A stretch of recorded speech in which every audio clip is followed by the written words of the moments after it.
आपने video campaign तो run कर दी, पैसे भी लगा दिए और उस कैंपेन पे अब व्यूज़ भी आना शुरू हो गए हैं, लाइक्स भी आ रहे हैं, डिसलाइक्स भी आ रहे हैं।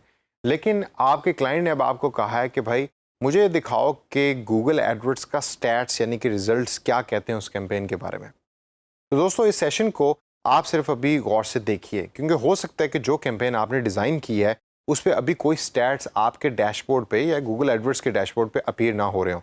तो मैं एज एन एग्जांपल अपनी कैंपेन को यहाँ आपको शो करूँगा। उनके स्टैट्स को आप देखिए और देखिए कौन कौन सी जेनेरिक और बेसिक ऑप्शंस हैं जो गूगल आपको प्रोवाइड करता है, ईजी टू अंडरस्टैंड है, जो आप आगे क्लाइंट को भी दे सकते हैं। तो आइए ज़रा थोड़ी सी नज़र डालते हैं डैशबोर्ड पे और देखते हैं कि डाटा हमें क्या बताता है।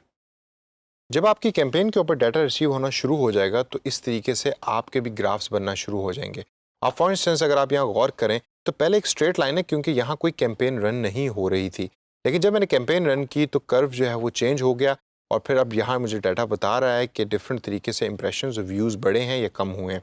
तो मैं टॉप से शुरू करता हूँ। सबसे पहले इंप्रेशंस फॉर एग्जांपल मेरी कैंपेन के 1000 के करीब रहे, यानी कि मेरी कैंपेन जो है वो 1000 लोगों तक या 1000 लोगों के सामने प्ले हुई।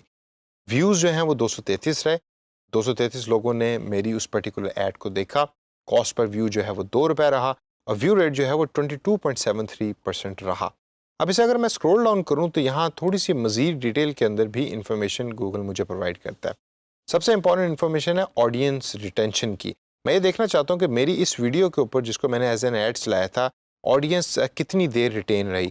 तो स्टार्ट से अगर आप शुरू करें तो 25% लोग जो हैं वो 1 मिनट 17 सेकंड रिटेन रहे, 50% जो है वो 2 मिनट 34 सेकंड, 75% जो है वो 3 मिनट 51 सेकंड रहे और रिमेनिंग 100% जो है वो 5 मिनट 8 सेकंड रहे। लेकिन सबसे ज़्यादा रिटेंशन जो है वो पहले 1 मिनट में मेरी वीडियो के ऊपर रही।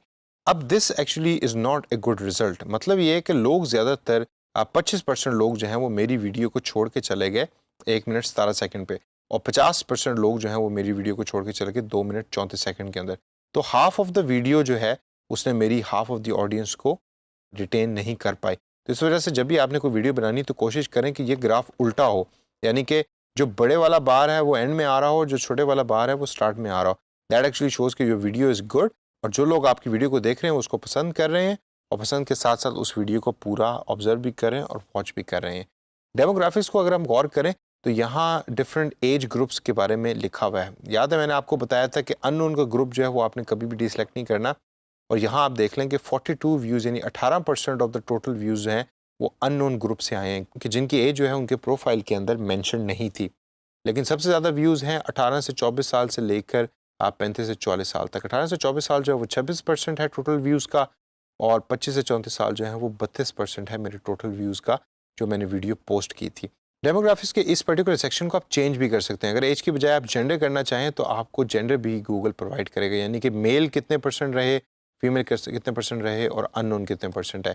जेंडर के अलावा पेरेंटल स्टेटस भी है और हाउस होल्ड इनकम भी है। हाउस होल्ड इनकम पर क्लिक करें तो इनमें से कुछ व्यूज़ जो हैं वो चूँकि नॉर्थ अमेरिकन रीजन के भी थे जिसके अंदर अननोन ज़्यादा आ रहा है, लेकिन उसके अलावा डिफरेंट हाउस होल्ड इनकम भी यहाँ गूगल मुझे ब्रेक डाउन करके दे रहा है। तो आप ये ऑप्शंस यहाँ से चेंज कर सकते हैं। एज के अलावा अगर आप व्यूज़ के अलावा इंप्रेशंस को देखना चाहते हैं तो आप इंप्रेशंस को भी देख सकते हैं। डेमोग्राफिक से आगे चल के देखते हैं डिवाइसेस के ऊपर अब आप आएँ। डिवाइसेस में इस पर्टिकुलर ऐड पे गूगल ने सबसे ज़्यादा पैसे खर्च किए मोबाइल फ़ोन पे। यहाँ आपको बता रहा है कि जी 77.9% कॉस्ट जो है वो मोबाइल फ़ोन के ऊपर स्पेंड हुई है क्योंकि ज़्यादातर यूज़र मोबाइल फ़ोन ही यूज़ कर रहे होते हैं यूट्यूब को सर्च करने के लिए। तो 77.9% मोबाइल पे है और 18.9% जो है वो कंप्यूटर्स के ऊपर है और रिमेनिंग 3.2% कॉस्ट जो है वो टैबलेट पीसी के ऊपर है। इंप्रेशंस भी ज़्यादा मोबाइल फ़ोन पे दिखाए गए कंप्यूटर की निस्बत और व्यूज़ भी जो हैं ज़्यादा मोबाइल फ़ोन पे हैं कंप्यूटर की निस्बत। लेकिन दोस्तों एक चीज़ ज़रा यहाँ गौर से देखें आप, आपकी जो बजट है वो आपने 77.9% गूगल ने स्पेंड किया मोबाइल फ़ोन के ऊपर, लेकिन जब तक व्यूज़ की बारी आती है तो व्यूज़ के अंदर 69.4% व्यूज़ मोबाइल फ़ोन से आ रहे हैं। तो बजट में और व्यूज़ के अंदर तकरीबन 10% का फ़र्क है। इसका मतलब ये है कि लोग अभी भी कंप्यूटर को यूज़ करते हैं एजुकेशन रिलेटेड वीडियोज़ को देखने के लिए। तो ये चीज़ बहुत ज़रूरी है, जब नेक्स्ट टाइम आपने अपनी कैंपेन डिज़ाइन करनी है तो आप उसमें प्रॉपर रिसर्च करें कि कौन से टाइप की वीडियोज़ जो हैं वो मोबाइल फ़ोन के ऊपर ज़्यादा सूटेबल रहती हैं, कौन से टाइप की वीडियोज़ कंप्यूटर पर सूटेबल रहती हैं। ऐसा ना हो कि आप बजट ज़्यादा मोबाइल पे स्पेंड कर रहे हो और व्यूज़ आपके कंप्यूटर्स के ऊपर आ रहे हों। अगली चीज़ है लोकेशन की।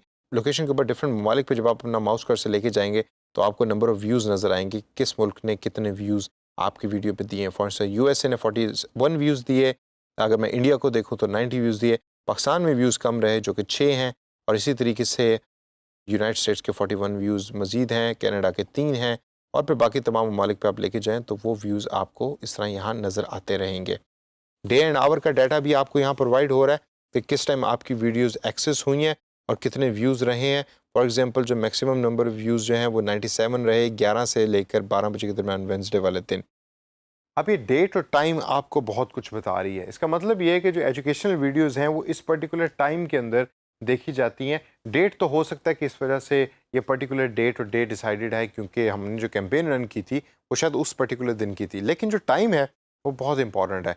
आपने इस टाइम को देख के डिसाइड करना है कि अगली जो कैंपेन आपने रन करनी है वो क्या ज़रूरी है कि खाली पूरे दिन के लिए रन की जाए या स्पेसिफिक आप एक टाइम पीरियड के अंदर भी रन कर सकते हैं। तो दोस्तों ये तो था डैशबोर्ड व्यू आपके डाटा का जो बहुत ही ज़्यादा यूज़फुल है। ज़्यादातर आप इसी डैशबोर्ड व्यू को यूज़ कर रहे होंगे और अपने डाटा को एक्सेस कर रहे होंगे और क्लाइंट्स को बता रहे होंगे।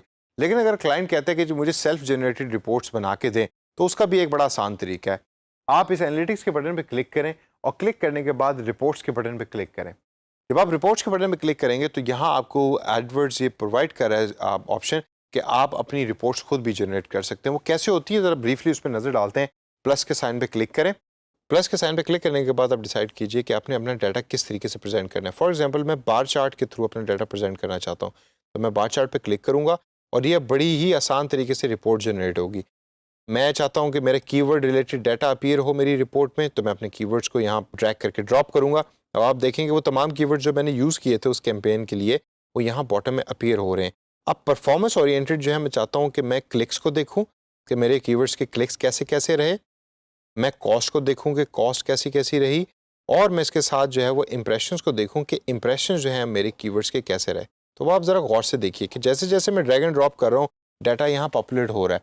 फॉर एग्जाम्पल कॉटलर के लोगों ने जिन्होंने कॉटलर को रिसर्च किया या सर्च किया उसमें 316 इंप्रेशंस रहे मेरे ऐड के जो मैंने ऐड रन की थी। इसी तरीके से कंटेंट मार्केटिंग काफ़ी लो रहा, मार्केटिंग डेफिनेशन भी काफ़ी हाई रहा है, व्हाट इज़ मार्केटिंग बहुत हाई रहा और व्हाट इज़ मार्केटिंग की डेफिनेशन जो है वो भी काफ़ी हाई रहा। इसी तरीके से आप और ऑप्शंस को भी देख लीजिए, और ऑप्शंस को भी उठा के जब आप यहाँ ड्रैग एंड ड्रॉप करेंगे तो वो और उस तरीके से भी आपका जो डाटा है वो पॉपुलेट होता रहेगा और आपका जो बार चार्ट है वो चेंज होता रहेगा। जब आपने रिपोर्ट्स को जनरेट कर दिया तो अब आपने इसको सेव करना है या एक्सपोर्ट करके क्लाइंट को भेजना है। तो यहाँ आपको गूगल ऑप्शंस देता है कि आप इसको डाउनलोड कर सकते हैं या आप इसको सेव कर सकते हैं इस रिपोर्ट को। फॉर एग्जांपल अगर मैं डाउनलोड के ऑप्शन पर क्लिक करूँ तो आप नोट कीजिए कि गूगल मुझसे पूछ रहा है कि क्या मैं इस पर्टिकुलर रिपोर्ट को PDF की फ़ाइल में डाउनलोड करना चाहता हूँ, और जब मैं PDF पे क्लिक करूँगा तो ये फ़ाइल जो है मेरी इन द PDF फॉर्मेट जो है वो डाउनलोड हो जाएगी मेरे कंप्यूटर स्क्रीन पे। जो PDF फाइल डाउनलोड हुई है जब आप उसको ओपन करें तो आपके सामने इस तरह का व्यू आएगा। अब ये वही रिपोर्ट है कि जो आपने over the period of just few clicks बनाई ट्रू व्यू के अंदर और गूगल एडवर्ड्स के अंदर, और वो बड़े आसान तरीके से गूगल ने आपको एक्सपोर्ट करके दे दी एक PDF फॉर्म में। अब आप इसको आप अटैच करके ईमेल के थ्रू क्लाइंट को भी भेज सकते हैं ताकि क्लाइंट आपके रिजल्ट्स को कंटिन्यूसली मॉनिटर करे और देखे कि आप उनका जो पैसा है वो सही तरीके से खर्च कर रहे हैं। तो दोस्तों हमने वीडियो कैंपेन को बड़ी डिटेल के अंदर व्यू किया और फिर हमने इस पर्टिकुलर सेशन में डाटा को भी देखा कि डाटा किस तरीके से हमें हेल्प करता है हमें बताने में कि हमारी कैंपेन्स अच्छे तरीके से रन करी या नहीं करी। डाटा के अंदर और बहुत सारी ऑप्शंस हैं कि जो गूगल एडवर्ड्स प्रोवाइड करता है। उन तमाम ऑप्शन को अपने तौर के ऊपर देखिए, प्रैक्टिस कीजिए और लर्न करें ताकि आप आगे जाके फ्रीलांसिंग के काम में उसको इस्तेमाल कर सकें।